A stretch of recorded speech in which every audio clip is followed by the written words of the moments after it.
Hey friends, and welcome to the Happy Hour. This is the Happy Hour Jamie Ivey podcast, and I am your host Jamie every week.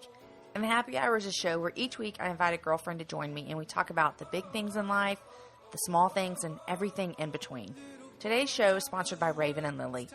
I have one of my favorite necklaces is from Raven and Lily, and I love to wear it everywhere I go. Raven and Lily is locally based out of Austin, and they are an eco-friendly, ethical lifestyle and fashion brand that partners with women artisans across the globe. These partnerships offer sustainable employment and means to medical and educational needs that they might not normally get. Their unique handmade goods include gifts, jewelry, clothing, and much more. If you ever come to Austin, let me know because, of course, I have tons of places I think you should eat. But you could also go to their storefront that Raven and Lily has right over here on East Mainer. If you don't come to Austin, you can shop online and go to ravenandlily.com. And right now, for Happy Hour listeners, they have a 15% off coupon that you can use. Use the code HAPPYHOUR for 15% off all your purchases. Today's guest is Jenn Sprinkle. Jenn and I met this past year at the IF Gathering here in Austin, and I knew from the minute that I met her that I would love her.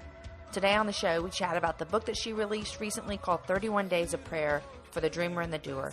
We chatted about her marriage and some of the struggles that her and her husband experienced early on in their married years. And we also reveal some guilty TV pleasures as well. Jenn is graciously giving away some products that we talked about during the show, and I'm doing that over on Instagram. So make sure you follow me over there. My Instagram handle is just my name, Jamie Ivey. Guys, I'd love it if you took the time today to leave a rating or a review over on iTunes about the show. The crazy thing about iTunes is that when you do that, it actually helps people find the show better. So basically, when you say that you like the show, then iTunes thinks, well, I'll let other people know about it. So you liking the show and leaving a rating or review actually helps more people find the Happy Hour, and that is what we want. It's super easy. Head over to your iTunes, find the Happy Hour Jamie Ivey under podcast, and then just rate it and leave a comment. I want to say thank you to Anna, who recently left a comment over on iTunes, and she said, this podcast is so fun, exactly like you're hanging out with your friends who just happen to be super inspiring women. Jamie's a great interviewer and really transparent with her own life. Love it. And thanks to all of you who, for the almost 3 weeks that I haven't had a show up, oh my gosh, computer problems got the best of me. Thank you to all of you that are like, we missed the Happy Hour. On Instagram, Deborah Rhodes said, does this mean the podcast will be back soon? I've missed you on my commute. Because I put a picture of the UPS truck. And yes, here you go, Deborah. This is for you. Also, Aaliyah left a comment on Instagram, and she said, housework is so lonely and boring without you. And I'm so glad that I get to be with you guys on your commute, when you're working out, when you're doing housework. Someone told me they painted the whole inside of their house while listening to the show. Guys, thank you so much. Today's a fun show. This is episode number 49, which means the big episode number 50 will be coming up soon. I cannot wait for you guys to hear that. Guys, until then, sit back, relax. Here is my friend Jenn. Welcome to the Happy Hour. Thanks. Okay. If only it really was a happy hour. If only. It's going to have to be a happy hour with coffee. I know. I just got another cup of coffee. I thought if you did, I would too. Are you a coffee snob? Not really. But I can be picky, but not snobby like expensive coffee. Okay. I'm not at all. Like, I'll straight up drink, like, hotel coffee. Oh, wow. Yeah. I know. It's fun to me. But I do have this favorite coffee that I love from H-E-B. It's the Texas Pecan coffee. Oh, yeah. And Central Market has it. It's just my favorite. I think my sister's been buying that at Central Market. Yes. I go to Central Market. Like, I meet friends there. And it's like they have 7 different choices. But if they're out of that, I'll wait. So I'm not a coffee snob, but I like that one. That's so funny. Let's just jump right in here. You're doing a podcast for this book. Tell me about it. Yeah. So we just finished up a podcast series for 31 Days of Prayer for the Dreamer and the Doer. So it was a book that we... Who's we? You keep saying we. We. Yeah, we. So I guess it's been about a year. You might have to backtrack a little bit, huh? We will. Okay, go ahead. Just a little bit. So probably about 2 years ago, I just had a huge burden for women entrepreneurs and their journey. I am one myself, and just saw God just show me that this community of women entrepreneurs, they need community. And so I went to my friend Kelly Rucker, who actually lives there in Austin now. At the time, she was in Dallas. And Was she the one moving here when you and I met for lunch that one day? yes. You told me about? Okay, Yeah. got it. Yeah. And so I went to her. I was like, don't kill me, but I've got another idea, another thing I want to start. And just shared with her. And she's such a kindred spirit with the same burden for women entrepreneurs. So we said, let's do it. Let's start a community. And at first, oddly enough, it was going to just be a conference. And that's a long story in and of itself. But the journey of trying to launch something is what really birthed a year later this idea to put together a book of prayers, because I really wrestled with a lot trying to build this idea of community and a conference and a website. And how do you monetize? How do you reach out to people? How do you connect with people? There's just so many things when God births something in you. You're like, okay, yes, I'm ready to go. And then the enemy jumps right in and does whatever he can to distract and discourage. And that's what happened. And so there were just all these different areas of building what I felt like God was calling me to do that I was wrestling with. And I thought, how awesome if I could just have kind of a daily prayer that kind of tackled all these different issues. Yeah. Everything from comparison to busyness to finding rest and balance. To everything we deal with every day. Yeah, even down to things as specific. I mean, there's a few prayers that are really specific to like a business owner or an entrepreneur. I mean, even someone like you, down to like building your website and branding. Like, how do I connect with the right people to execute my vision? And just knowing God cares about those details of what he births in you. And so I thought we would just write it ourselves, all the days, the 31 days of prayer. And then I thought, you know what, this is about community and collaboration and joining together other women in the trenches. And so I reached out to about 30 other women, and they said yes. And within a short amount of time, from probably August of last year to November, we had this book complete. That is amazing. Yeah. So it was super out of the blue. I tell people regarding goal setting, I'm not a fan of goal setting. Okay. An issue I need to work on. Tell me why, because just yesterday I said, I need to make some goals for myself. I'm really, honestly, I'm trying to figure it out. I'm trying to figure out what my fear is, what my issue is, what my, I don't want to do that. I think it's gotten to be, I haven't had a lot of success in like structure. And I think I mentioned this to you before, like God's dealing with me a lot on self-discipline. And I think because that's been a struggle with me lately, that goals just don't go well with a lack of self-discipline. So I've been avoiding it. But I think But it seems ironic to me, though, Jen, because you're an entrepreneur. I would think entrepreneurs would be very goal heavy. Yeah, but I'm also a creative, so this whole free spirit part of me is just really... It's like you can't handle someone telling you goal, even if it's yourself. Yeah. Like, don't put me in a box with these goals I have to meet, because what if something else comes to my mind? Yeah. Yeah. And I am an idea person. I'm a builder. I love building things. So I've got ideas coming every which way all the time. And it's like, but wait a second, if I choose one of these and set a goal around it, that means I have to say no to the other things. Yeah. And I just have a hard time. My free spirit has a hard time with that. And I think the thing with the book was that was never on the radar. Come January 2014, writing a book was that wouldn't have made the goal list. No, it was. Yeah. It would not have made the goal list. Well, this proves your theory. It really does. So you just proved your theory. I'm going to start teaching non-goal setting webinars. I think this is going to go over great. Stay tuned. Yeah. So I think that was a cool thing that came out of it. It was never a goal. It happened. Did a conference come out of it? Not yet. And that's really still something. It's something we want to do. It's an idea. It's a dream. It's something, hey, I guess I should say it would be a goal. Right. Um, and I know a lot of people would not understand this, but it's like God has just not given us a peace about it yet. He may not ever. That's so hard for me to say because I am a conference junkie. I love conferences. I remember you said that before. I get inspired and encouraged by them so much and get to connect with people. You and I met at a conference. We did. We did. We met at the old IF gathering. Yeah, good old IF. Good old IF. Bringing people together. Yep. So yeah, I don't know if that's in the future. It's still, gosh, a passion and something I would love to do. I just really want it to be what God wants to. And I think that's the other thing about goals. I see so many people like talking about their goals at the beginning of the year and what they want to do. And, you know, I just want to make sure anything I set out to do, it may sound super spiritual. I don't know, but I want it to be what God wants me to do. Yeah. And I realized I was doing a lot of things I wanted to do. Well, even you just said you haven't had this piece yet about the conference, and you said that sounds silly, but it really doesn't sound silly because you could easily go out and develop a conference.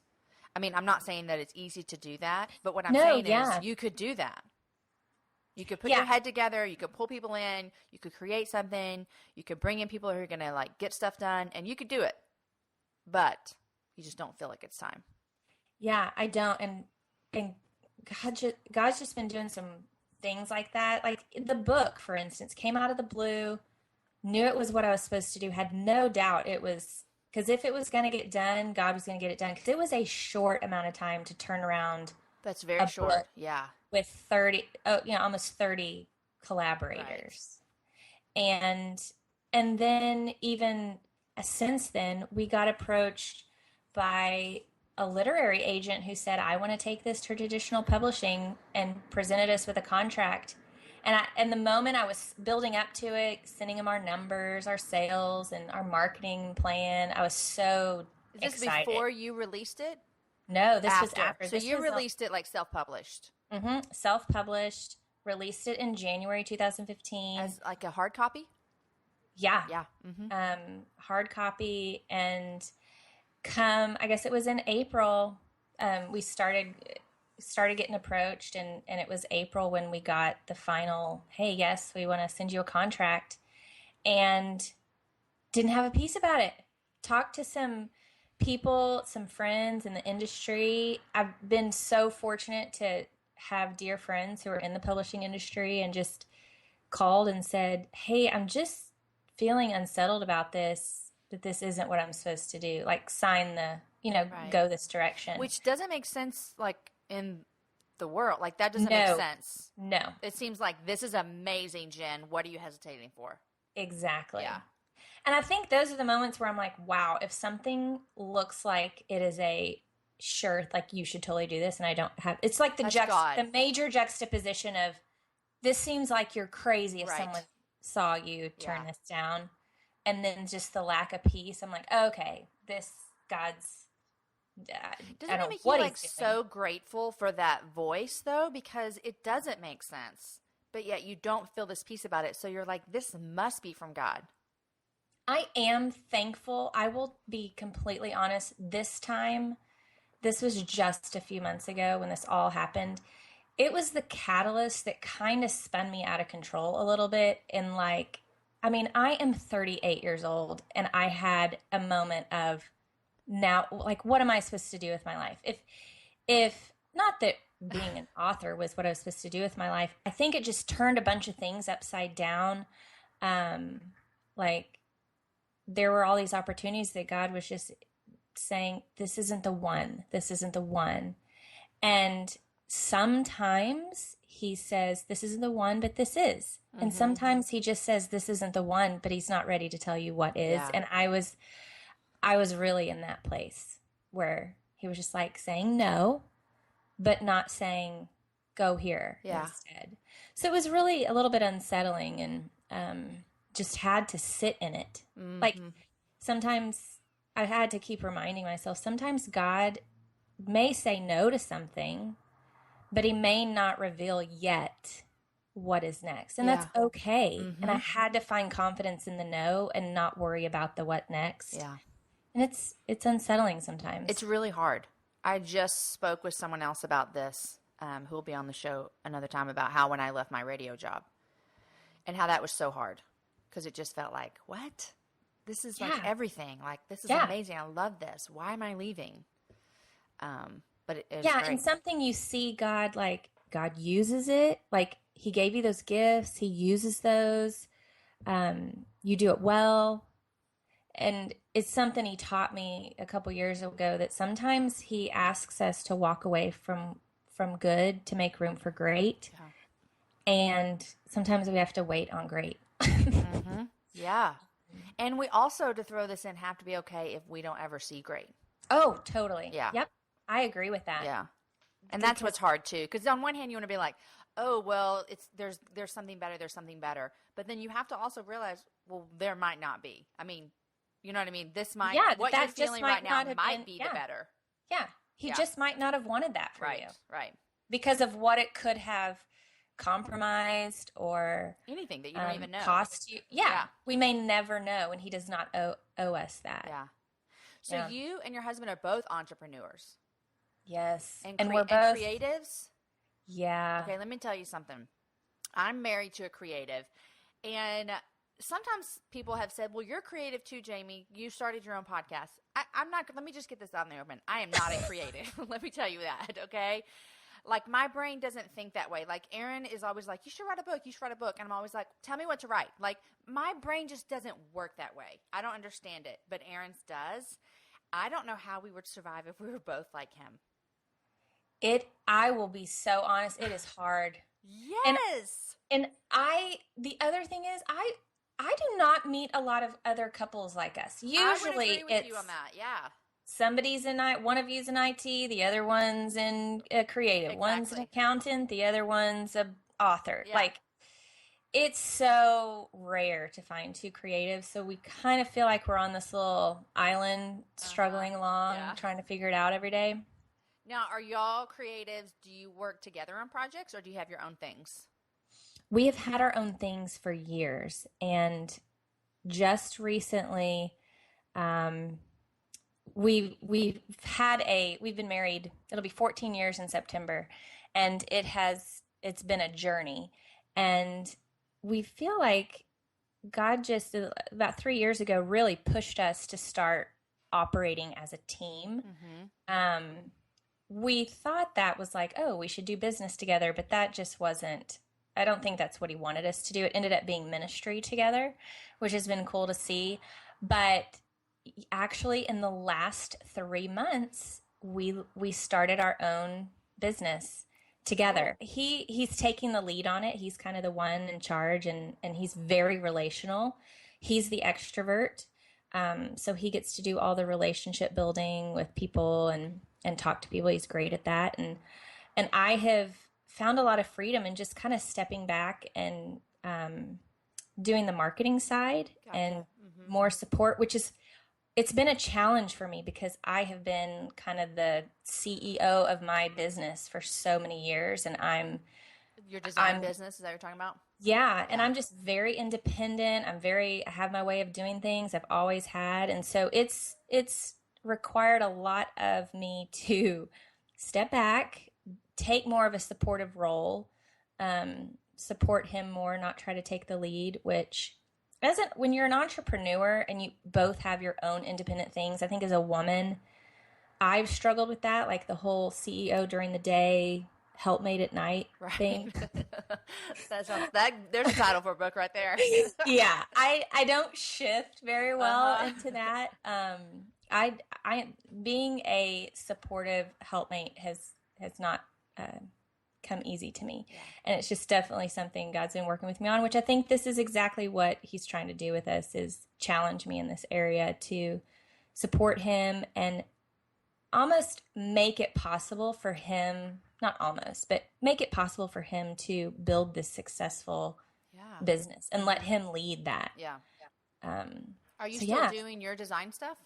I am. That is what's paying the bills right now. Okay. And tell everyone what you do. Yeah, I have a web design, graphic design, creative strategy business. So most of my clients are small to medium-sized businesses, which I love working with. So I help with their branding and online presence, and have been doing that for several years and have loved it. And it's been a blessing the last 3 years while we've been on a journey of my husband quit his job 3 years ago. I quit my corporate job about 4 years ago. And to just set out on, we just have the entrepreneur blood in us, and we can't stop it. Can't. We're just building all the time. That right, let me tell you, my personality, that like makes my armpits start sweating. Yeah, mine are right now, just talking about it. I'm not going to lie.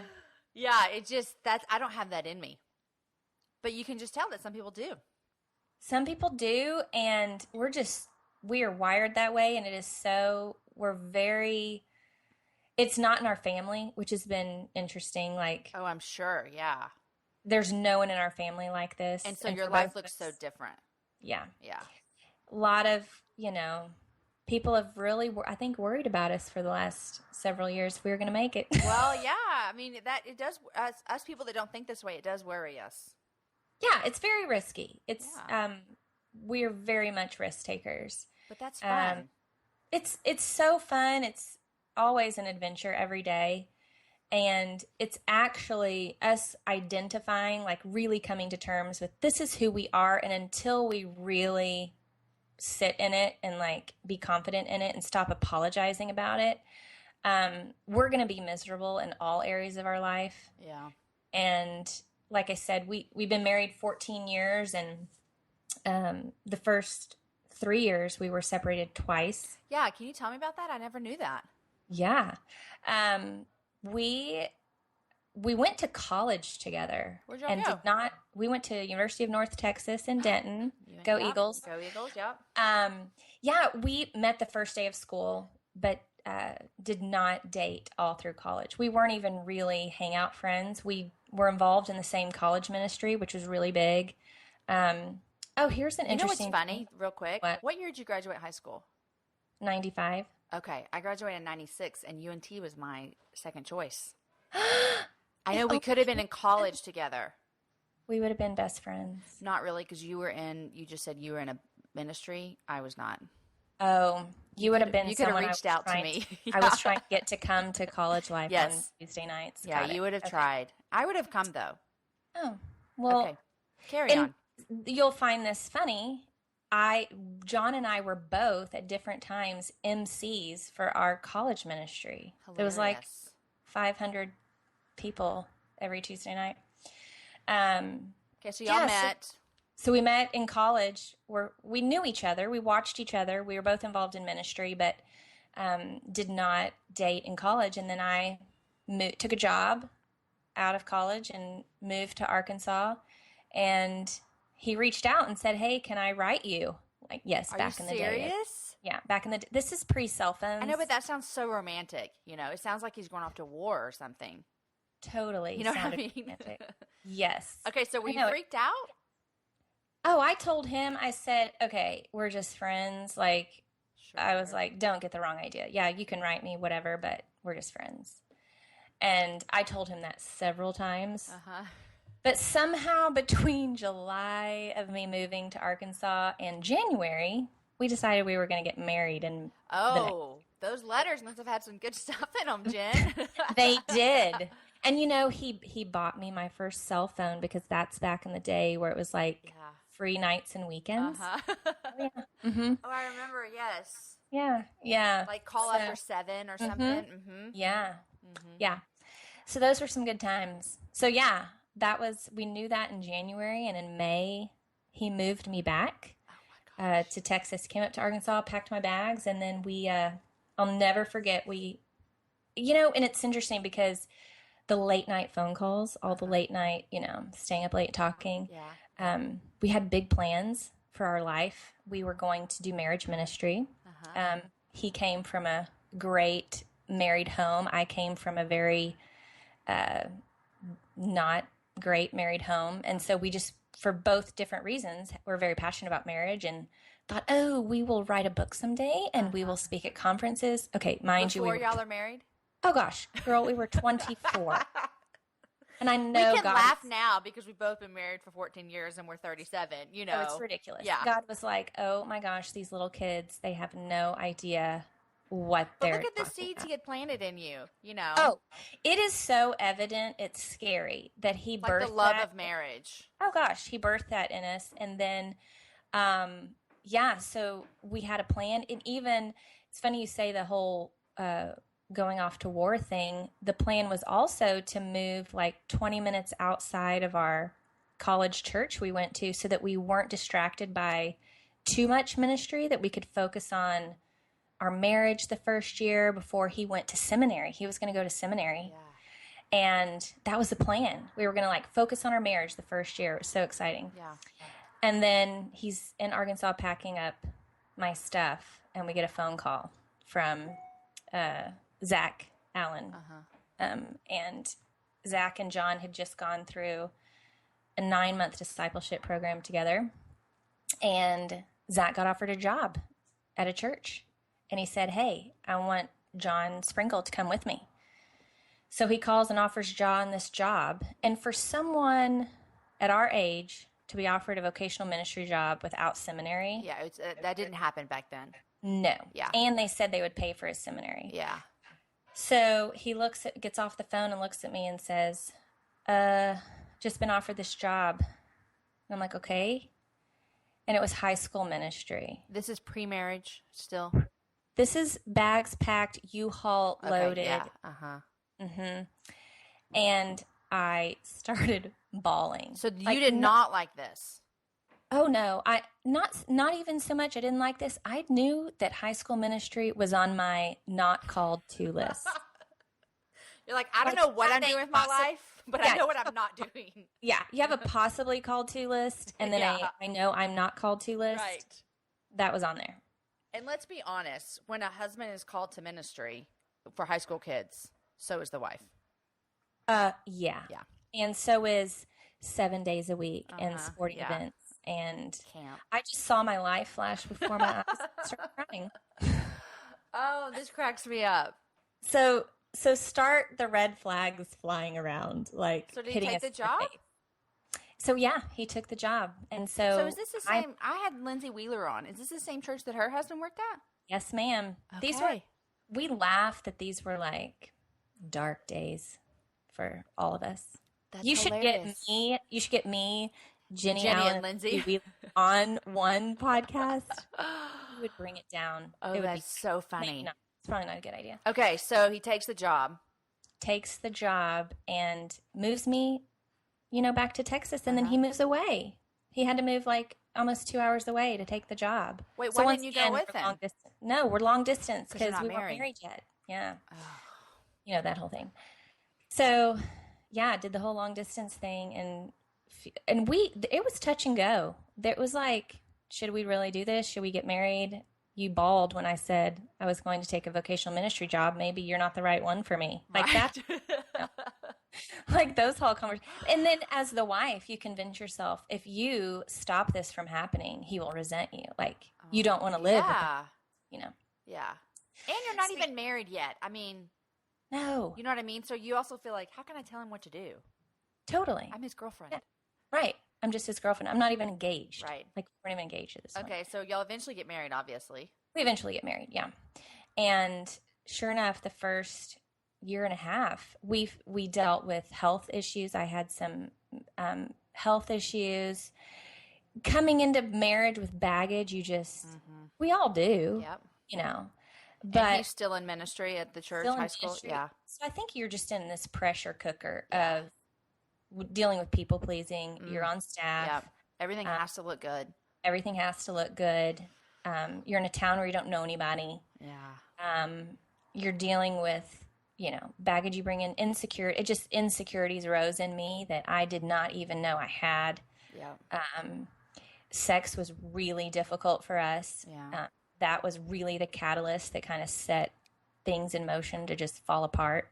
And nobody tells you that this could happen.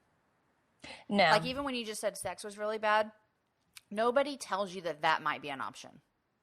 Or that might be a possibility, not an option, but you know what I mean? You know what's interesting about that? I don't know how this is in me, but I don't think I'm a Debbie Downer. I don't think I'm like I call myself a realist. Okay.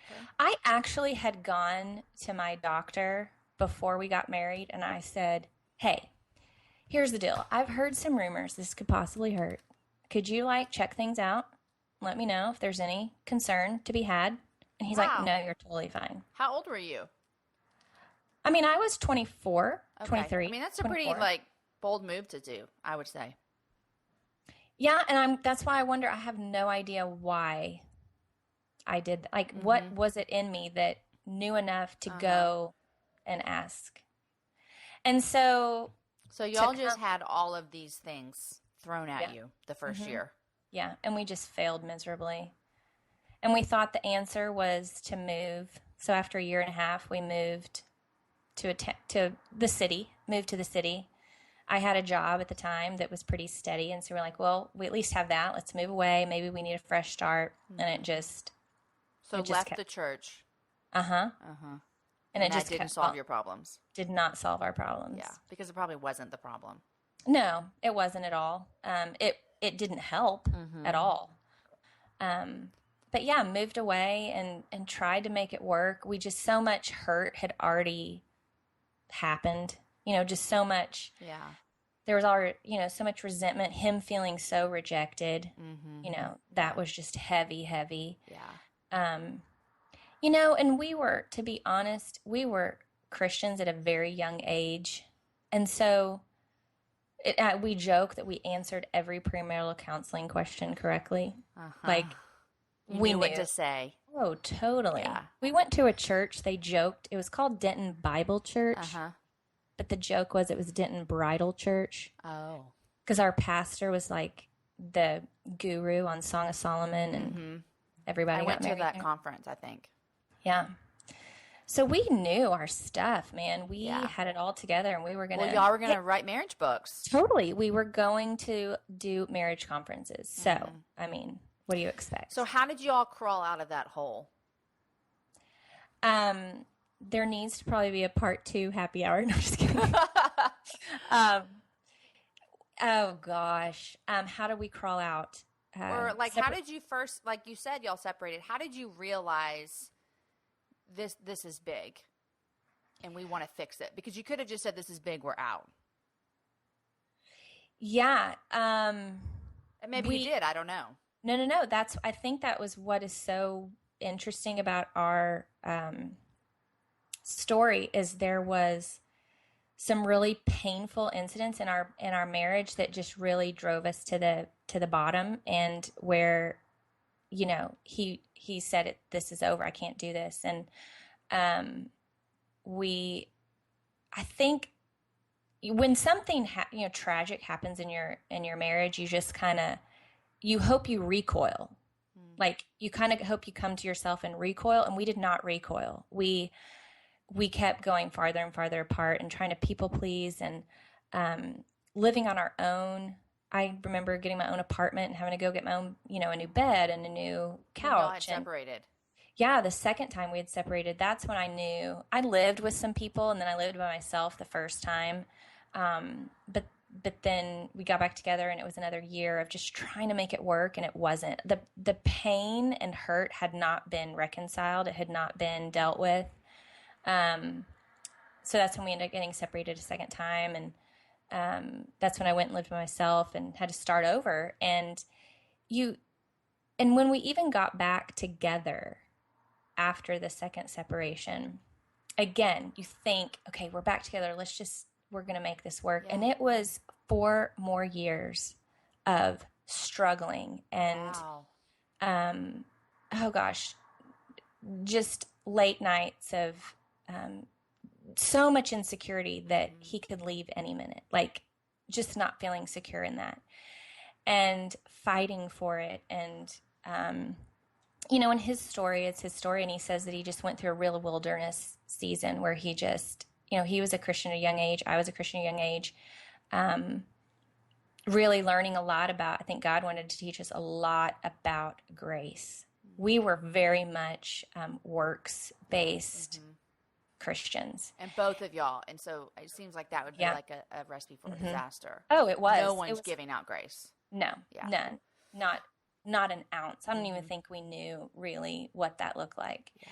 And so ironically, it was about year 7, 8. I can't remember exactly which year. And my period was late. And I panicked. And he came home and I just said, I'm late. I'm afraid I'm pregnant. And he's like, okay, this is going to be okay. If this is what God wants, it's going to be okay. And I'm like, no, it's not going to be okay. Like, we're not okay. This is not okay. He's like, well, let's just go take a pregnancy test. I'm like, no, I don't want to know. I can't handle it. I can't handle the answer. So I waited 4 days And then to go get a pregnancy test. And we took the pregnancy test, and it's what, 3 minutes that you lay there and wait. And so you think about a million things in those 3 minutes. And I wasn't pregnant. And I remember we laid there talking like, well, what were you thinking for those 3 minutes? What were you thinking? Yeah. And it made us come to terms with, if we're pregnant, we're in this, and we're not afraid to be in this. Like, we will do anything. Like, we're not going anywhere. Yeah. And that was the biggest gift. It was around our anniversary, and it was such a gift to both of us because we finally found the security we needed to do whatever it took to show grace. Because when you're fearful that the other person is going to leave or disappoint you, you're afraid to show too much grace for fear it's going to come back and hurt you. Like, it's going to not be worth it or bite you. Right. Yeah. And I think we were living in that cycle.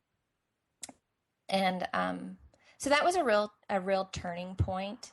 And then close to like year 10, 11, we had both been still working our corporate jobs, but our entrepreneurial bug was alive in us. And so we were doing side jobs. So we were working all the time. And in the midst of all that, I remember I was traveling overseas every 3 months, and I came home 1 month, and he said, I know you're wired this way. You are gifted this way. You're good at what you do, having this business. He goes, but I just don't know if I want to be married to a CEO. And it crushed me because I knew what he meant. He's like, it's costing us too much for you to work, 80, 90 hours a week. Yeah. And it was. And I had poured myself into all my work because my marriage wasn't fulfilling to me. And it just became very habitual, and I became workaholic, and he was not happy. He was good at his job, but again, knew that's not how God had created him and called him to do. So we just became very drastic and unapologetic in decisions we made.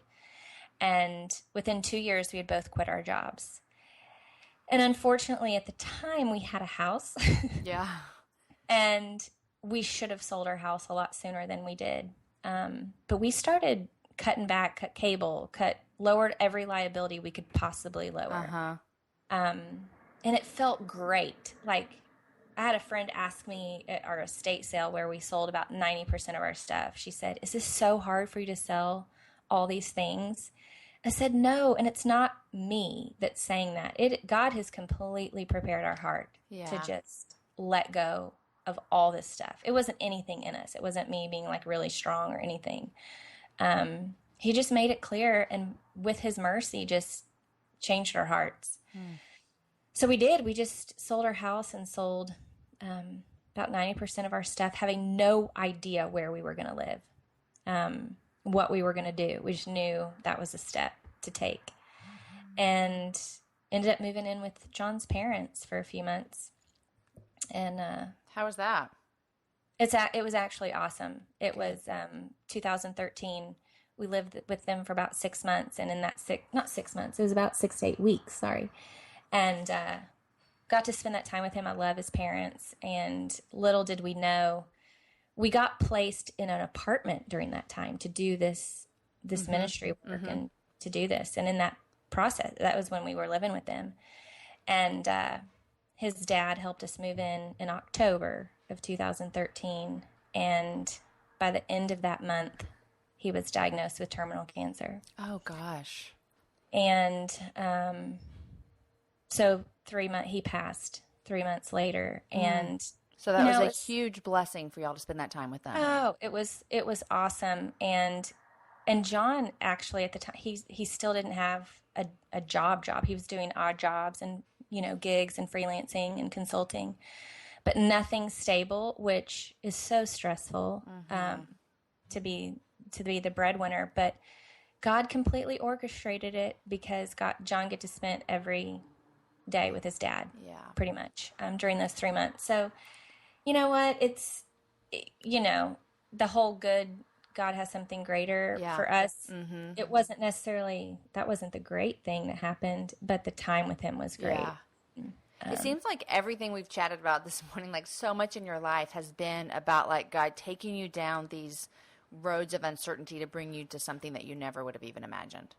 Oh, no. And it's so cool. And I say the best thing about turning 38 was I have lived a lot of life. Mm-hmm. And not a lot. I mean, there's probably 60-year-olds listening to you like, oh, girl, you haven't lived. You're so young. But you have, yeah. You just, at 38, you know God's MO and you know the enemy's MO. Yeah. And you've learned it. I think y'all could write that marriage book now, too. I know. We got to get on that. But put that on your goal list. I know. Yeah, I'll get on that. Yeah, get on that. Writing that right now. Oh, gosh. Yeah. But you get more confident in saying, okay, he's got this. Mm-hmm. Like, he didn't just drop me off here. Like, he's got this. Yeah. And know how the enemy works when he's trying to discourage and confuse. Yeah. Like, you can see that coming now. So, to all those who are about to turn 30 and you don't want to get older, the best is yet to come. 30s are awesome. No, they are. 30 was not hard. Turning 30 wasn't hard for me. 35 is where I went, okay, I'm like I'm now closer to 40, which honestly, I'm not one of those people that doesn't scare me. It just felt like, oh, okay, this is a little different. Yeah, it's funny that you say that about 35 because I had the same breakdown at 35. And I think it's because of what we were going through, because we had decided we intentionally decided not to have children. And then we were going through this transition of like selling everything. And I thought, people at 35 are supposed to have, America, the American dream, the world says you're supposed to have the dog, the picket fence, the house, 2.5 kids and 2 cars and a lake house. Yeah. I was like, whoa, this is not what I have at 35. And I'm okay with it. Mm-hmm. But is the world okay? Is my family okay with that? Yeah. Are my friends okay with that? People do look at that and be like, what's wrong with you? Yeah. This is not how it's supposed to look. Yeah. Yeah. We had to get over that a long time ago. That's good. If everyone just get over what everyone else thinks about them, it would be a lot better, right? Totally. Which, speaking of people thinking stuff about them, you told me you're watching The Bachelorette. Yes. Okay, I haven't watched this season. Don't judge. No judgment here, because I'm about to ask you a question that when I give you my answer, people will judge me. If you weren't married, would you go on the show?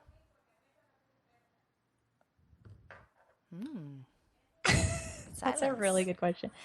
You know what? Don't feel bad about your answer, because I'm going to say yes. I might do it. It's funny because I'm trying. One of the girls that lives here in my apartment that's become a dear friend, I texted her last night and I said, we are going to Oklahoma on Sunday. And she's like, why? It's like, because the Bachelorette auditions is on Sunday. Like, I'm trying to live vicariously through her. Right. Like, I really want her to be on the show. She should be on the show. So here's what I always say. Like, obviously, I'm happily married, and it's not an option. But I think I think it would be so much fun up until like top 10 or something, or top 5 or something. Mm-hmm. I honestly wouldn't want to go all the way to the end, only because I wouldn't want to be humiliated on national TV if I didn't get picked, which is weird that it's like you're getting picked for a basketball game or something. But all the places they get to go, I'm like, that'd be so fun. And I've played this out in my mind one too many times. And like all the girlfriends you meet. Mm-hmm. That'd be fun. The first night, the cocktail, whatever night. Uh-huh. It's just the experience of the show. It'd be like I want to go on Survivor, which I don't want to go on Survivor, but be like the American Race. That'd be fun. Which even if I was like a single woman, I would not be so keen on all the kissing that they do like on TV. That makes me nervous for them. I'm always nervous when it happens. Like, oh, this is okay. bad. Well, definitely don't watch this season. I'm not going to. I actually don't even care about it, but I've heard it's kind of like raunchy, this one. And I'm not holier than thou, believe me, but I just heard it's worse than the other ones. But apparently what's happened this season is pretty normal for other seasons. They just don't air it. I want to read, like, didn't someone come out with like a behind the scenes type book? Yes. Yeah, I can't remember who. It was a girl. I think she lost all her money off of it. Like, she broke contract or something. I think she was crazy on it or something. Yeah. Mm-hmm. Yeah, she was crazy. There you go. The list is long. She got picked. Yeah. Mm-hmm. What are you watching this fall? What TV shows do you love? Okay, so I'm a crime drama person. Okay. I don't watch any comedies. My husband thinks something's wrong with me. Like, I need to go see a psychiatrist. I don't watch a lot of comedies either. In fact, I put on Gilmore Girls for the first time last night. Oh, loved that show. Okay, see, I watched 3 episodes, and honestly, right now, I can take it or leave it. Well, that was back in the day I was watching those kind of shows. Okay. Like, I don't know that today in my, twisted mind, I would appreciate it. So what do you love? Oh, gosh. Like, I watched The Good Wife. We've been watching Graceland. Graceland is on this summer. Okay. It's like DEA, FBI. Okay. Mm-hmm. Any CIA, FBI. Did you watch The Blacklist? Yes. Yeah. All that. Like, I secretly wished I was a, secret agent, FBI. So fun. Did you watch Alias back in the day? Oh, girl. Oh, that was our show. If we were on video, I would show you my Alias action figures. I have Alias dolls. Okay, that's hilarious. They were gifted to me because of my obsession. What do you think about Jennifer Garner and Ben Affleck splitting up? Very, very sad. Very sad, I know. It's like I actually shouldn't care about people that I don't know their marriages, but it's so sad to me. It's very sad. It makes me so sad. Okay, you want to hear a really funny about that? Yeah. She was married to... I heard someone say this is her 3rd marriage. Who's she been married to? She was married to Scott Foley. I think first. Which... Really? Scott, yes, from... You'll have to edit out this show. Why? He's on Scandal. Oh, I watched Scandal. Jake. Jake is Scott. That's right. Somebody may write in and tell us I'm wrong, but I really think that's correct. I think they were married. She might have been married to someone before that, but she was married to him. Do you watch Scandal? Yeah. Okay, me too. But every episode, I'm like, I'm done with this. I hate it. Yeah. But I do fast forward through some parts. I'm like, yes, I know. We all should. Yes. Yeah. Okay, so she was married to him, and then maybe one other. So I do not remember the second person who else she was married to. I don't know that I realized she was married to 2 people before Ben. But okay, so her partner on Alias. Yes, they were together. I thought they were. Yes, I don't know if they were ever married, but I think they were together. Okay.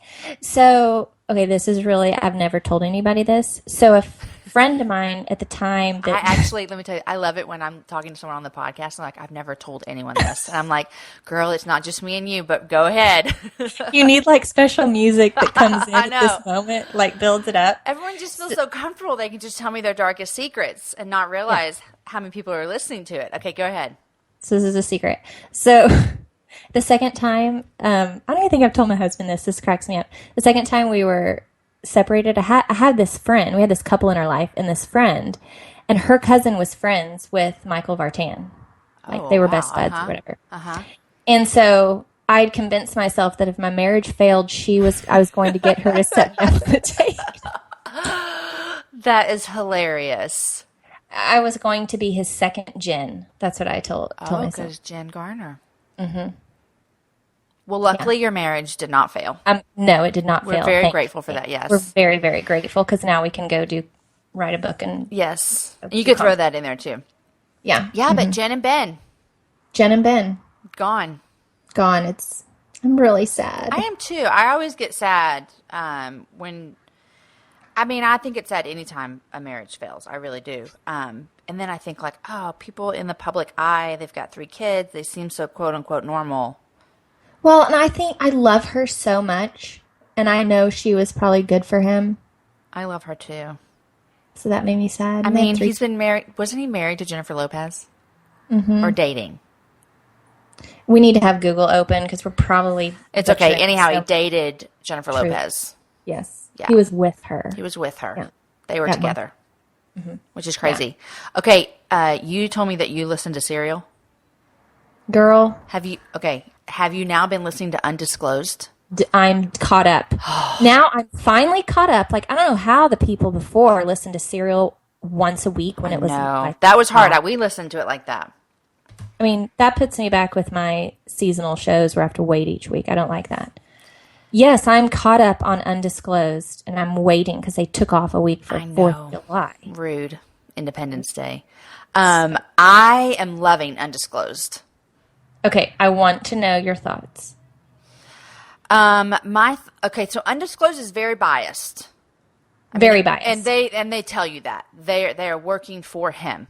And if anyone's listening, I don't know if you've been listening to podcasts forever, you know that Serial was a show that Sarah Koenig?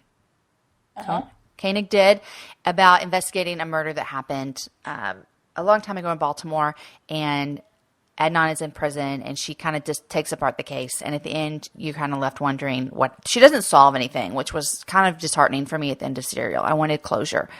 But now Undisclosed is lawyers that actually work for Adnan, and they're trying to, again, prove his innocence. And I don't think he should be in jail, is what I think. I don't think the state had enough evidence to convict him and put him in jail forever. Definitely not. So I'm confident on that. Undisclosed is making me think he didn't do it, and that's their job, obviously. What do you think? Right. It makes me think he didn't do it. It definitely makes me not confident in our justice system. Not in this case, that's for sure. I feel like I'm listening to true facts about what I watch on TV with the corrupt, But yet this is someone's real life. Someone's real life. And I'm like, I cannot believe this is going on. Yeah. And people got away with this kind of stuff. And I've talked about this before, but I read a book recently called Just Mercy. And oh my gosh, it is the book I will recommend to everyone this year. And it's about this kind of stuff. It's about the justice system failing minorities, women, economically disadvantaged, mentally disadvantaged, all of these different categories about how the justice system does not work for them because they don't get fair trials. And I don't know if that played into the case here at all, but sure does sound like it. Sure does sound like it. I know. And when you look at all the holes in the reports, stuff left all out, the holes, yes, and all the stuff that lies. they're talking about with prepping Jay for these interviews, I'm like, what? Yeah. This can happen? Yeah. Crazy. And that he was arrested and he never saw the light of day the day he was I didn't realize that until this last episode. Yeah. Yeah. He's been in jail ever since. Yeah. I got my sister hooked. She listened to it. She's like, whatever happened to innocent until proven guilty? Right. I was like, I don't. Serial is fun to binge listen on for sure because listening to it week by week like we did when it aired, some of the facts were hard for me to keep straight every week. Yes. Yeah. And I even feel that way with Undisclosed sometimes. I'm like, wait, what, who? Yeah. I always like when they repeat themselves, recap something. Yes, me too. They do a great job of that. Yeah. So I'm anxious to see, what is it called when who's taken over their case? The other group of people. Innocence Project? Yes, Innocence Project. Yeah. Which when they get involved, you're like, it's about to go down. Seriously, they need a podcast. Mm-hmm. Yeah. But I know they won't. And that's kind of what the Just Mercy guy is. He has an organization kind of like that, working for people, which is crazy. So crazy. Okay, Jen, let's give away a book. Let's do. I would love to do that. 31 Days of Prayer for the Dreamer and the Doer. Yes. I love that so much. We'll do it on Instagram. Perfect. Yeah, we'll do it that way. That's a lot. I like that. It's fun. Instagram's my favorite thing these days. Yeah. Oh, speaking of. Yeah. Did I tell you I was going to ask you your 3 favorite things? No. Okay. Is it too much to throw at you right now? I've really dropped the ball this summer on letting people know I'm going to ask them that. What genre? Anything. You can tell me your favorite coffee mug to your favorite pair of shoes to your favorite book to your favorite app. I don't care. If you're when you find something you love. Yeah. I remember when TiVo came out. Do you remember that? Oh gosh, I told yes. everybody about it because I'm like, this is the greatest invention ever to mankind. So what are 3 things you're loving right now? Oh gosh. Okay. This is hard, spur This of the moment. I'm no, sorry. the first thing, I know it sounds so cheesy, but my nephews, like, I'm kind of obsessed with my sister's 2 kids. Oh, They make me so happy. I just drive over and get to see them whenever I'm like. how old are they? They're a almost 2 and 4. Oh, those are fun ages. Those are fun ages to not be the mom. Totally. You know. It's so fun. Yeah. So Okay, your that's been nephews. super Yeah. fun. What else? I'm gonna just admit like my TV. Yeah. I'm working on that. Okay. I only watched 3 hours yesterday after work. See, that's great. So That was bad. no, I it's can't not. believe I admitted that. No, but after work, like I always ask people, a lot of people I know, they like the kids go down and they're winding down. It's the night and they like groove with work. I don't work well after that. Like I work best, like get it all done. Like right now it's noon. I've been working on other stuff, since this morning. But then at night I like to watch TV too. I take it you do as well. Yeah, and I'll admit, like yesterday, I did work late, but when I said after work, I meant like after. I didn't turn it on until The Bachelorette was on at 7, and I was still at my desk working. There you go. So I tried really hard not to watch it all day. I've been trying. I need to try to get better at that. Okay, that's number 2. What's your third thing? Or are you reading anything right now that you're loving? Are you a reader? No, I'm not a reader. Is that wrong if you write something and you're not a reader? Nope. I always tell my kids though, readers are leaders. When I'm making I guess them I'm not a leader. No, you are. I'm like looking around my office. You know what? This is so random. I'm loving my gold foil Dream Big, Pray Bigger styrofoam cups I had made for our book bash. Okay, that's fun. I've always wanted to have cups made with something on them. They're so fun. I'll make them for you. Just tell me what you want made. Wow, yes. But then How you fun. throw them away though, right? Yeah, but I use like 1 cup like for several days. Okay, yeah. Because I just But drink I've always water out wanted of to it. like throw a party and have like cups that are like matching. Oh, that's totally what I did. Okay, You I'll could talk have to you happy next. hour with Jamie Ivey on a cup. Yes. I've thought about getting some koozies made because I love a good koozie. I can make you koozies. I have those too. They say dream big, pray Really? bigger in gold. We had those made too. How much does Koozies it cost? and What's the is it wholesale what I'm looking at? What does it cost to make a koozie? It's like $1 a koozie. Oh my gosh, I can do that. I've thought about making koozies and sending them to all my guests. Would that be a fun gift to get in the mail? That would be totally fun. We're on it. We're on make it. that. Okay. That would totally be fun. I love that. Okay. I'll even give away a sleeve of cups with the book. Oh, that's even better. This just got good, guys. I love it. I love it. Okay, well, this has been so fun. So fun. And I'm sure all your interview people say they could just talk to you for hours. I love it because I could just talk for hours. Isn't it fun? So fun. It's like the happy hour. It is. Next time we come to Austin, we have to have a real happy hour. No, we totally will. And I can meet your friend. Yeah. And maybe Jenny can come. Oh, maybe. Maybe. We need to go to some We new love places. Jenny. We do love Jenny. Yeah. Jenny's been through the trenches. Yeah, I'm thinking Jenny's going to come on again soon. Oh, good. I know. Very good. I know. Talk about all any. Yeah, and I should have asked you for tips on packing for Africa. Oh, yeah, where are you going? I was going to ask you that, actually. South Sudan, Oh, fun. August 2nd. What are you going for? Working with Seed Effect. They work Ah, financing with entrepreneurs Yeah. there. Right up my alley. awesome. Yeah, very Have you excited. been to Africa before? No, not Okay. Africa. Yeah, that was my first time when I went to Uganda this spring. Packing. I don't have good tips. Oh. Take the least amount of clothes as you can. Yeah, Wear stuff over, got it. but don't skip on underwear. Got it. Some people Yeah. told me to do this, like bring like tank tops to wear under your t-shirt so that your whatever shirt you have on, so it doesn't get so like nasty. But Right. I don't like that makes me like sweat. Yeah, the thought of that makes Yeah. yeah. So Okay. like the thought of 2 shirts, that doesn't seem appealing to me. Yeah, we got to do carry-ons. 2 carry-ons. That's all we can take. See, that's okay. And I've started doing this, and this is like, you probably already know this, rolling my clothes in the suitcase. Yes. Uh-huh. You can get so much more in than just throwing them in there folded. Got it. So Okay. that's my tip of the day for packing right there. Thank you for that. Mm-hmm. Sponsored by JamieIvey.com. Yes. Roll them up. That's all I got. Okay. Dry shampoo, maybe. Got it. Okay. Yeah. Awesome. So, yeah. Okay, well, have fun, and I want to hear all about your trip when you get back. And we have 1,000 more things we can talk about, so we'll have to have you back on the happy hour. Okay. Sounds good. Thank you for having me. Yes, and anything we talked about, links I'll put up over in the show notes at JamieIvey.com. And Jen, it has been a pure joy to have you on today. Love you, friend. Love you too, and we'll talk koozies later. Perfect. Because I want to send all my past guests a koozie. That would be awesome. That now makes you got to me go so gather happy, by the way. addresses. I know. Koozies are the best, so. They are. Anyhow, okay, well, have a great rest of your day, and I will talk to you later.